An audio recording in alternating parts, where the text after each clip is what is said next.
Friend, ನಾನು ನೋಡಿ ಈಗ ಬ್ಲಾಗ್ ಸ್ಟಾರ್ಟ್ ಮಾಡ್ತಾ ಇದ್ದೀನಿ. ಸಾಯಂಕಾಲ ಇವತ್ತು ನಾವು ಹೊರಗಡೆ ಹೋಗ್ತಾ ಇದ್ದೀರಿ. ಅಮ್ಮ ಆಲ್ರೆಡಿ ಹೋಗಿದ್ದಾರೆ, ನಾನು ಇವಾಗ ಹೋಗ್ತಾ ಇದ್ದೀನಿ. ನಾನು ಸಿಂಪಲ್ಲಾಗಿ ರೆಡಿಯಾಗಿದ್ದೀನಿ. ಸಿಂಪಲ್ಲಾಗಿ ಬೆಳೆದಂಗಳ ಊಟಕ್ಕೆ ಬಂದಿದ್ರು ನೋಡ್ರಿ.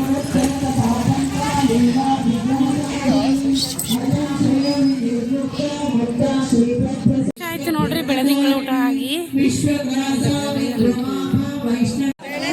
ಬೆಳೆದಿಂಗಳ ಊಟ ನೋಡ್ರಿ, ಎಷ್ಟು ಜನ ಬಂದಿದ್ದಾರೆ.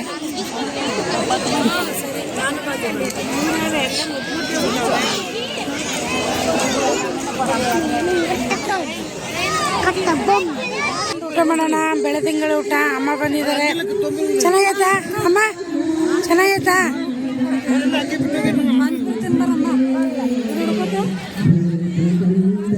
ಏನ್ ಬೇಕಾದ್ರೆ ತಗೊಳ್ರ, ನಡಿ ನಡಿ. ನಾವು ನೆಕ್ಸ್ಟ್ ಪಾನಿಪುರಿ ತಿನ್ನಕ್ಕೆ ಹೋಗ್ತಾ ಇದ್ರಿ. ಇದು ಇಲ್ಲೇ ಇಟ್ಟಿದ್ದೀನಿ ಸೆಕ್ಷನ್, ಆ ಕಡೆ ಊಟ ಸೆಕ್ಷನ್. ಯಾಕಂದ್ರೆ ಇಲ್ಲಿ ಕತ್ಲೆ ಏನಕ್ಕಿದೆ ಅಂದ್ರೆ, ಇದು ಬೆಳೆದಂಗಳ ಊಟ ಅಂತ ಇದಕ್ಕೆ ಅನ್ನೋದು. ಕತ್ಲಲ್ಲೇ ಬಡಿಸೋದು, ಕತ್ಲಲ್ಲೇ ಉಣ್ಣೋದಕ್ಕೆ ಬೆಳೆದಿಂಗಳ ಊಟ. ತಿಲ್ಲ ಬಿಡು, ಬನ್ನಿ ಫ್ರೆಂಡ್, ಊಟ ಮಾಡೋಣ. ಇದು ಪೂರಿ, ಹೋಳಿಗೆ, ಆಮೇಲೆ ಸಾಗು.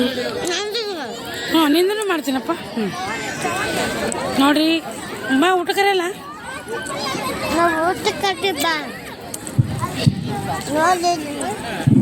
ಬನ್ನಿ ಊಟ ಮಾಡೋಣ.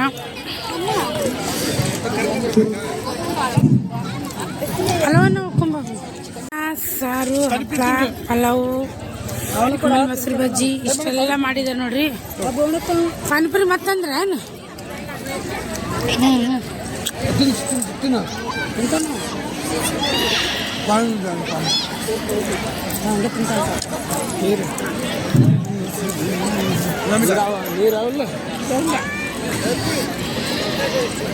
ಊಟ ಎಲ್ಲ ಆಯ್ತು ನೋಡ್ರಿ.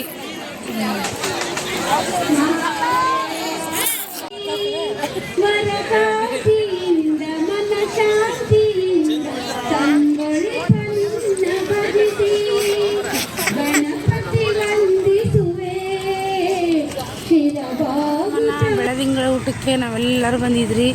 ಊಟ ಎಲ್ಲ ಆಯ್ತು ನೋಡ್ರಿ. ಇವಾಗ ಮನೆಗೆ ಹೋಗೋ ಟೈಮು. ಅಂದರೆ ಬೆಳೆದಿಂಗಳ ಊಟ ಅಂದರೆ ಇದು ಖುಷಿ. ಅಂಗಳದಲ್ಲಿ ಕತ್ತಲಲ್ಲಿ ಕುತ್ಕೊಂಡು ತಿನ್ನೋದು.